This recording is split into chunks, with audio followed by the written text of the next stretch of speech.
Chapter 4. Several days passed after Curious was locked up in his cell, and not a day went by when screams were not heard.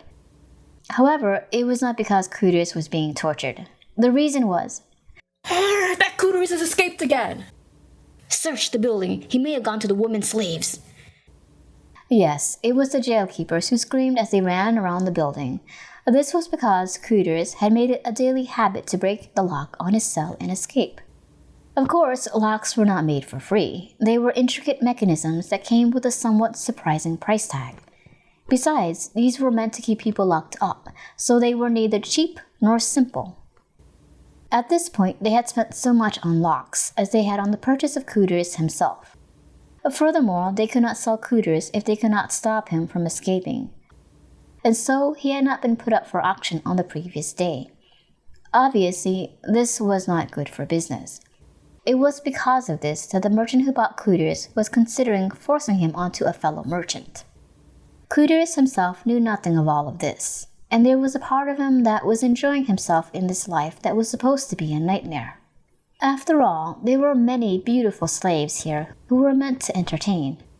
Curious smelled them quickly and used every method at his disposal to get past the guards. Then he approached the woman with flowers and shouted, "Curious Tart at your service. I am 40 years of age, and I am single. Is there anyone among you that would be interested in being courted?" Well, it went without saying, but no one took him up on his proposal. However, he did not despair easily. After that, he escaped his room daily in order to visit these beautiful women. Such was the reason that after the jailers had run off, the door to Curious' cell creaked its lonely, sad tune. The part with the log had been carved away, and on the floor was a metal pot marigold that was evidence of what had happened. In fact, he had chosen this flower because it symbolized loneliness, and Curious felt that it represented the current state of his own heart. Still, it was asking too much to expect the guards to interpret it as such. As for the culprit, Curious was now walking in a beautiful green garden, and he had a bouquet of sunflowers in his hands. Curious was now walking in a beautiful green garden, and he had a bouquet of sunflowers in his hands. "Oh, Cootie, are you taking a walk?" It was the female servants that prepared his meals. Curious had become friendly with them after his passionate protests over the food on the first day. However, there was no hint of romance in the way they conversed. "Yes, I am taking sunflowers with me today. I am only looking at you. That is what they symbolize." The man in glasses held his sunflowers and beamed. But while his expression was full of confidence, the servants looked at him in a way that showed they were unimpressed. They look a little heavy." "And you said only, but you're going to give it to all of them, aren't you?" "Oh, that is awful. I'm so disappointed in your lack of honesty." They did not even look up as they gathered vegetables from the garden, but their blunt words were like thorns in Curious' flesh. "Damn it! I hadn't thought of that. I am so stupid." Curious was so shocked that he dropped all of his sunflowers. As he stood there in despair, one of the servants walked up to him and said, "Oh, what a waste." And she picked them up and put them in a bucket with some well water. There was something about the way that she did it that suggested the scene had played out before. "You can't have them. I must prepare some different flowers." Curious left the sunflowers and then pulled out a small book from his pocket. It was a dictionary for the language of flowers. This dictionary was actually handwritten by one of the servants when she was younger. He had traded some magical vegetables for it.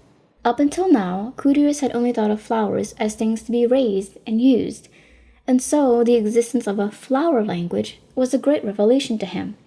He had become quite obsessed in this poetic world.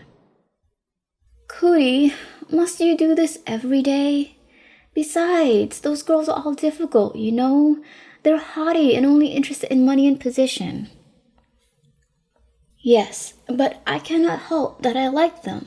If only one of them will return my affection, then I will be happy," he said with glimmering eyes.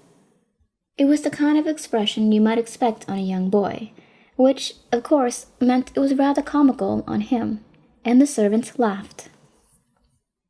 Oh, you really are hopeless. You'll never be loved by anyone if you say things like that. That's not how love works.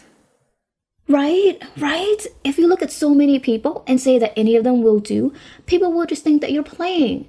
It's when you can't imagine being with anyone else. That is when you know it is love.